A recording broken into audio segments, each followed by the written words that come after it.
I'm sure you've heard about it, the Cumbria coal mine that has been currently approved by this government. I mean, what on earth are they doing approving new coal mines?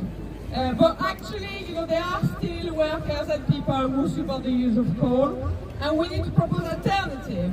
That's what I'm going to call Hazel Graham. Hazel's going to say a few words about climate jobs in relation to the Cumbria coal mine and what alternative we could have.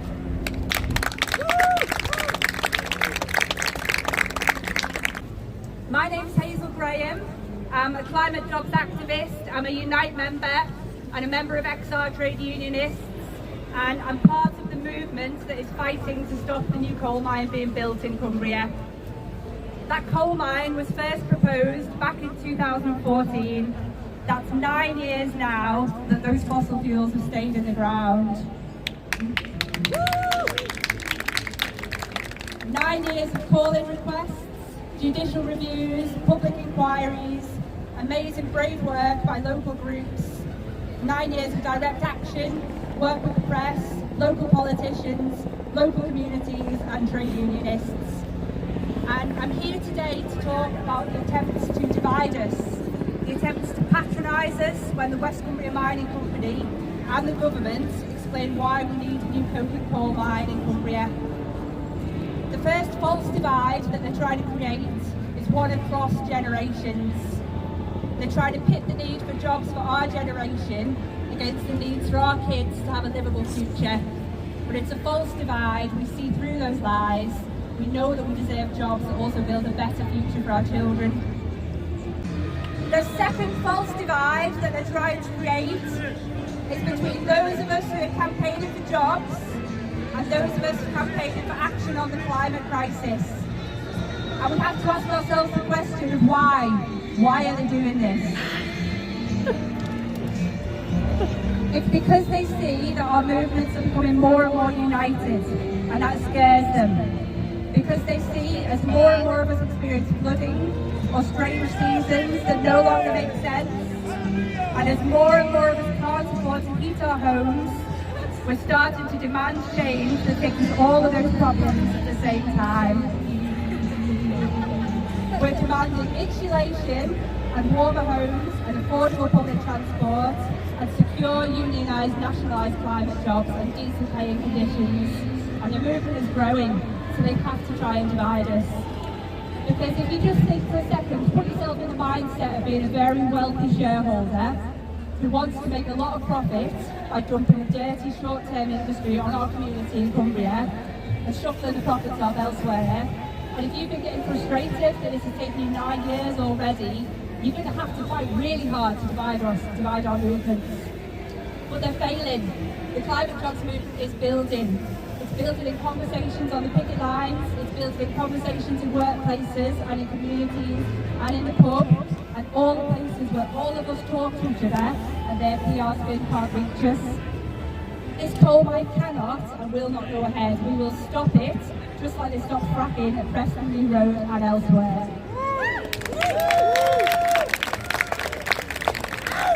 Because, firstly, the climate impact is massive. It is inexcusable in this time of climate crisis to build a mine with the annual emissions equivalent to the emissions from 1 million UK citizens. 9 million tonnes of carbon dioxide equivalent per year. It's huge, it's a massive development. One of those developments that could tip us over is that irreversible climate crisis. Of course, end-use emissions have to be considered when you're extracting fossil fuels. If we dig them off, they'll be burned. It's ridiculous logic to not account for those emissions. We're being lied to. In Cumbria, we've been told that we've got a carbon-neutral airport. That's a lie. We're being told that this is a carbon-neutral coal mine. That's a lie. The steel industry is decarbonising, and this mine is completely out of sync with those plans. We know that only a small proportion of this coal will be used in the UK for steel production. Most of it, 90% of it, will be exported. We do not need this mine for the future of the UK steel industry. That's another lie that we're being sold to further divide us. And again, the small number of wealthy shareholders who will profit from investing in the coal mine, they won't be the ones who are hit hardest by its climate impacts. They'll hit the rest of us.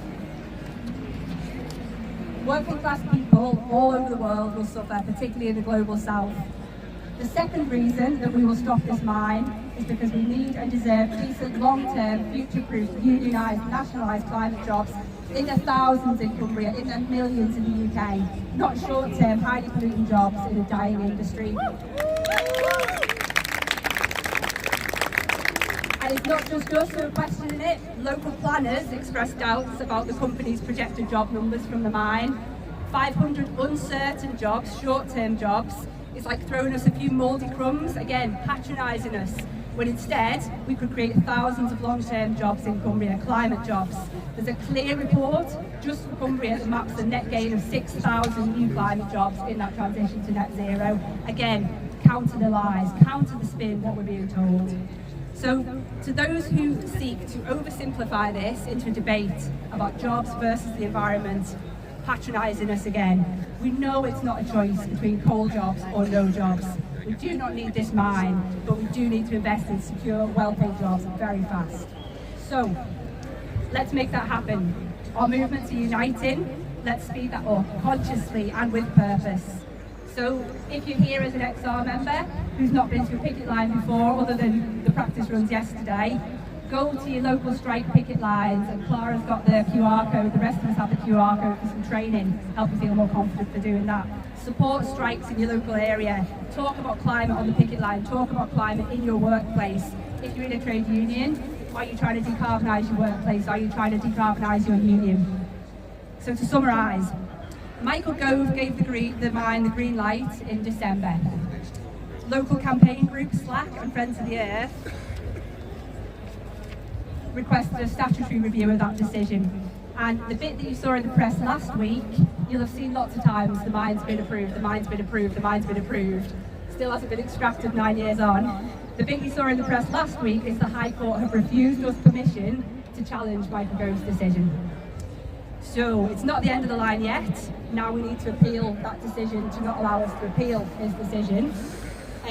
If that's unsuccessful, please just ask yourself, if Cumbria puts out the call for bodies in huge numbers to stop that mine, will you stand with us? And I'll ask that again, really, I would love a very solid affirmative. If we put out the call for huge numbers to stop that mine, will you stand with us? Thank you. But we can't just stop things. We have to stop murderous developments like the Cumbria coal mine, yes. But we also have to fight wider attacks on right to strike, right to protest. That's the same fight. And we need to unite and demand and create millions of secure, unionised, nationalised climate jobs. Jobs for us, building a future for our kids. And as we unite, as the workers' movement, the climate union unites, that's how we become unstoppable. That's how we fight to win. Thank you very much. Thank you so much, Hazel. That's very inspiring, and we will definitely come and support the climate justice movement in Cumbria.